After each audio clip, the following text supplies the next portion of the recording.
Welcome back to the channel, where we dive deep into the stars and explore the truths behind astrology. Today, we're going to talk about something that gets a lot of attention and a lot of confusion too: retrogrades.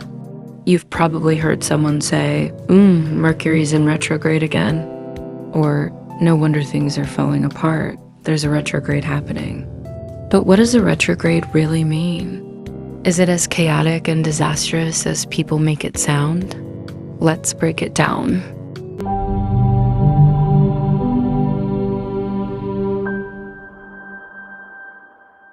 First, let's start with the basics.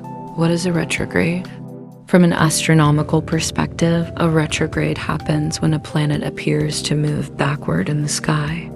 Now, I say appears because it's not actually reversing its orbit.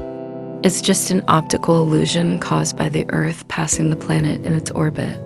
Kind of like when you're driving on the highway and you pass another car, it looks like the other car is moving backward, even though it's not.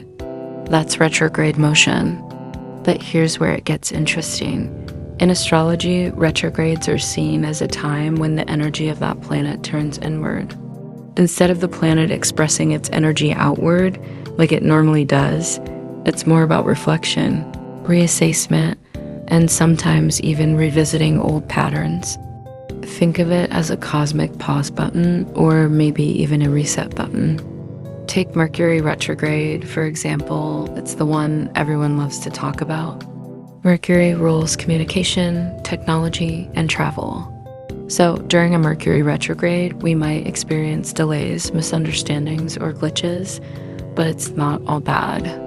Mercury retrograde is actually a great time to slow down, double-check things, and rethink how we communicate or approach certain projects.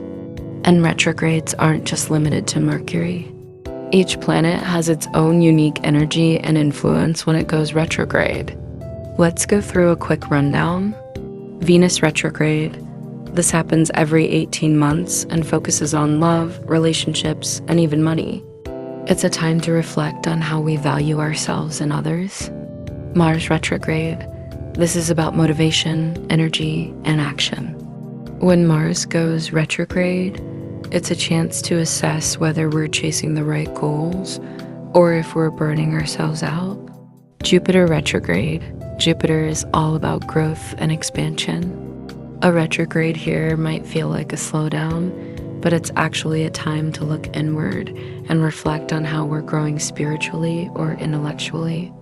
Saturn retrograde. Saturn deals with discipline and structure. When it's retrograde, it can feel like we're rethinking boundaries, responsibilities, or long-term commitments. And don't even get me started on outer planet retrogrades like Uranus, Neptune, and Pluto.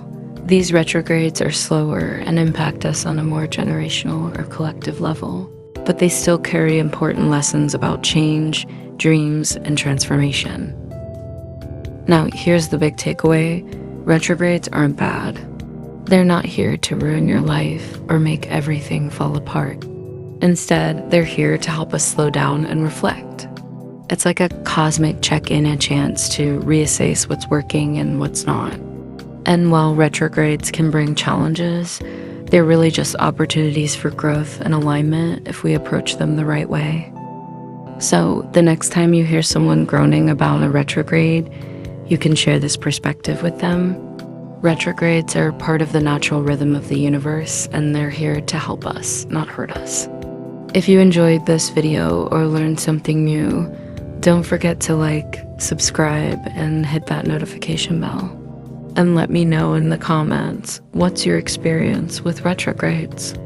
I'd love to hear your stories. Thanks for watching, and I'll see you next time.